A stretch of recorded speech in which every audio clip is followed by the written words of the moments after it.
Hello friends, இன்றைக்கி நம்ம healthy veg kurma அப்புறம் சப்பாத்தி பிரேக்ஃபாஸ்ட்டுக்கு பண்ண போகிறோம். ஸோ இதோட வெஜ் குருமா ரெசிபி இப்போ பார்க்கலாம்.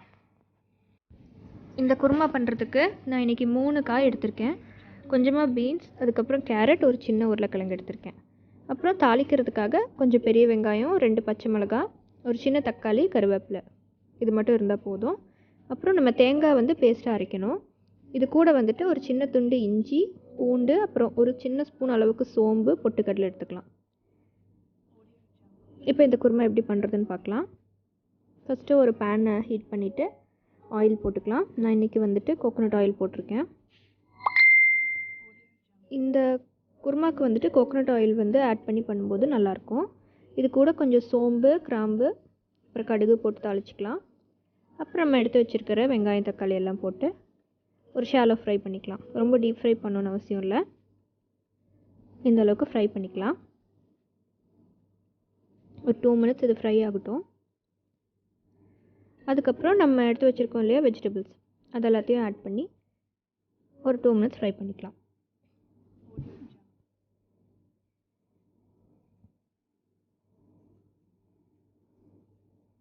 இது கூடவே நீங்கள் பட்டாணி இருந்துச்சு அப்படின்னாலும் சேர்த்திக்கோங்க.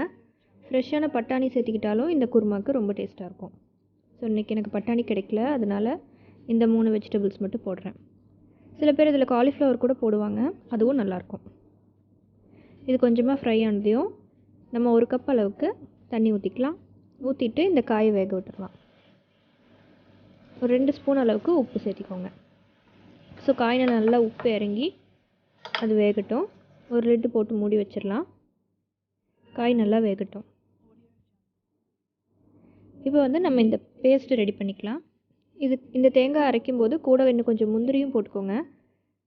நான் அப்படியே முந்திரி சொல்ல மறந்துட்டேன். இந்த முந்திரியும் ஆட் பண்ணிக்கிட்டீங்க அப்படின்னா உங்களுக்கு குருமா ரொம்ப க்ரீமியாக திக்காக நல்லா வரும், டேஸ்ட்டும் நல்லாயிருக்கும். அவ்வளோதாங்க, இதை போட்டு நம்ம அரைச்சிடலாம். தேங்காய் பேஸ்ட் ரெடி ஆயிடுச்சு. இப்போ இதை காய் வெந்ததுக்கப்புறம் நம்ம ஆட் பண்ணிக்கலாம். காய் நல்லா வெந்துருச்சுங்க. இப்போ இது கூட நம்ம அரைச்சி வச்சுருக்கிற தேங்காய் பேஸ்ட்டையும் ஆட் பண்ணிக்கலாம். தேங்காய் அரைக்கும் போது ரொம்ப தண்ணி விட்டு அரைச்சிடாதீங்க, கொஞ்சம் திக்காக அரைச்சிட்டு இது கூட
இருக்கும்.